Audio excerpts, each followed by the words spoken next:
I'm now at square one again. Like, what's the next thing, right? And how do you even kind of go about figuring out what that next interest is?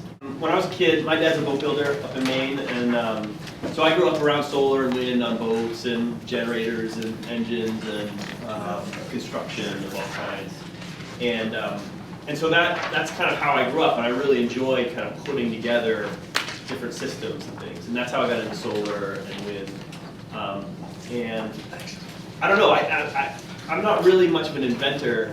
Amanda's very kind to use that term. What I like to do is look at things that are out in the field already and say, okay, how can you combine these systems to make them more accessible to other people? Because what you often find, especially in renewable energy, is that solar's been around for 30 years, right? And batteries have been here since the 1900s, and inverters have been there, and all of these things are really complicated. So the question is, how can you combine all these things in a way that's really accessible to the average user? And so I'm not sure I would qualify myself as an inventor. I don't come up with new technology. I just kind of understand, I think, from growing up, how a consumer of these things wants to use them, and I like to tinker with the existing equipment. And so that's kind of, I guess, where my niche is, and I really enjoy it. And so that leads me then, now that I've sold my last company, which we moved to Detroit, it is now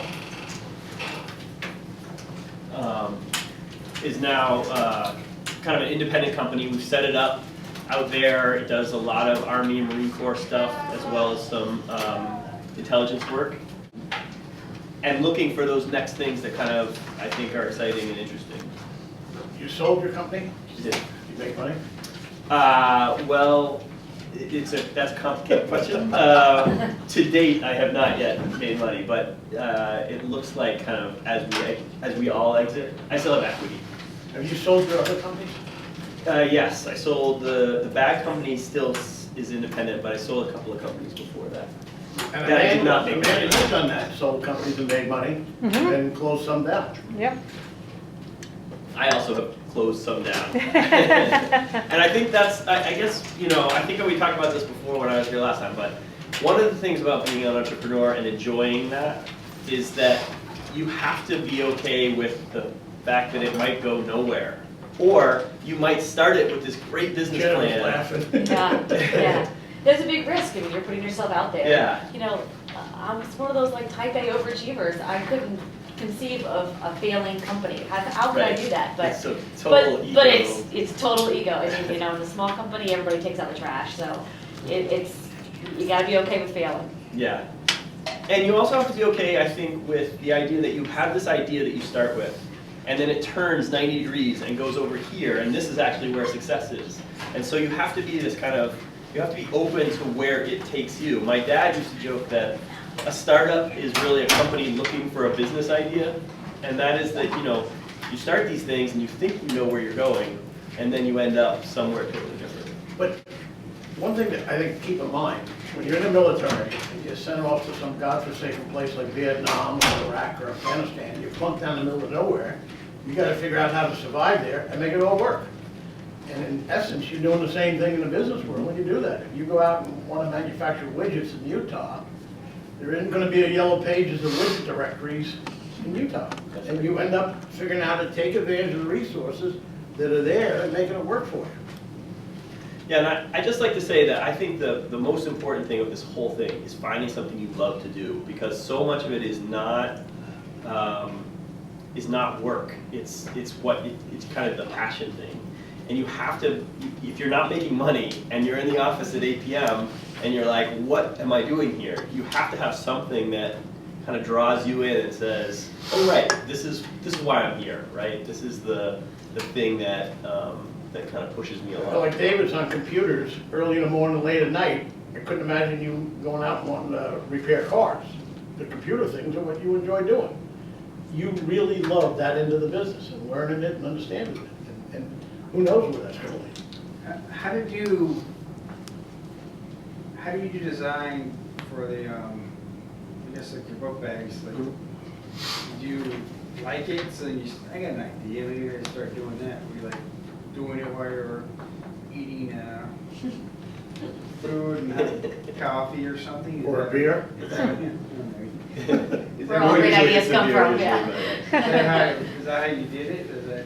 So the bag came out a little bit differently. I would say that's more true with the bigger systems. And the bigger systems are kind of 2,500 pounds. They're full of batteries, and you know, I'd sit there at night and I'd kind of sketch out what I wanted it to look like and what I wanted the systems to be able to do in the field, either from a disaster response kind of support system, or military, or telecom, or whatever. With the bags, we were trying to do something different. We were trying to do two things. The first was we were trying to figure out a way. We thought renewable energy was really cool, and we were trying to figure out a way to introduce it to the public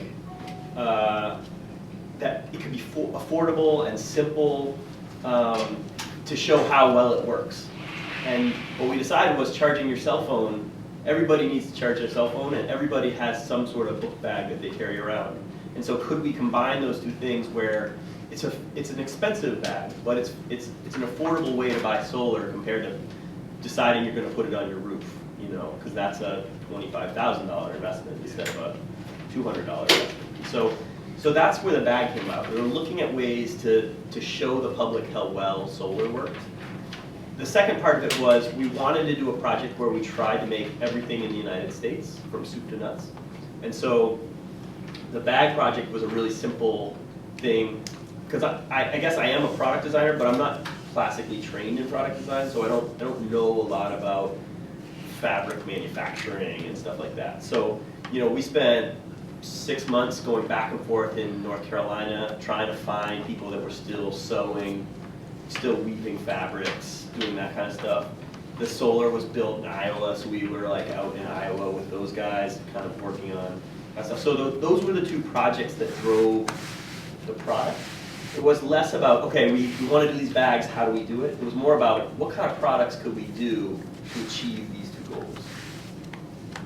But I would say, going back to that larger generator system, that was very much have beers, sketch out what we want, think about it, hire an actual product designer that knows what the hell they're doing, bring them in, talk about what we wanted to do, have a give and take, then go work with the engineers, make sure the equipment fit into the form factor that we wanted, things like that. So that's much more of a traditional. We knew what we wanted, and we had to figure out how to do that.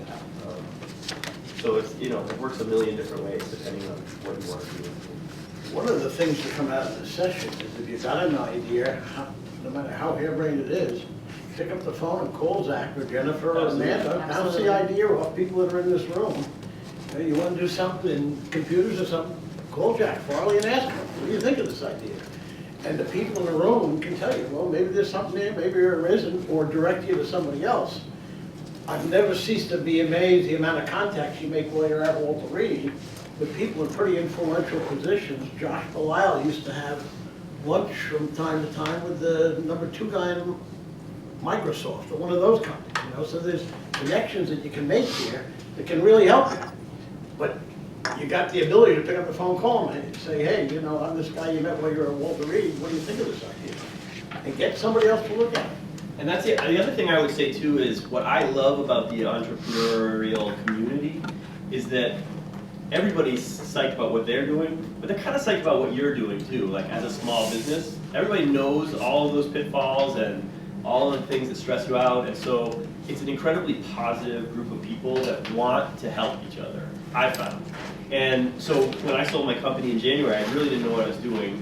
I don't really have an idea for the next company, so I bought this warehouse space down in Capitol Hill, and we rent out to about 7 different small businesses, from graphic designers who are just on their own and probably won't grow, to a new startup that's working with all of a sudden Facebook starting next week and blowing up. So, but it's this great community of people that are just psyched to kind of help each other, support each other, and you know, what I would say is, you know, we're always available if you guys need anything. We also know a ton of people between the two of us, so if you, like, you know, Bob was saying, you know, we can find people that are, you know, kind of in your interest area if you need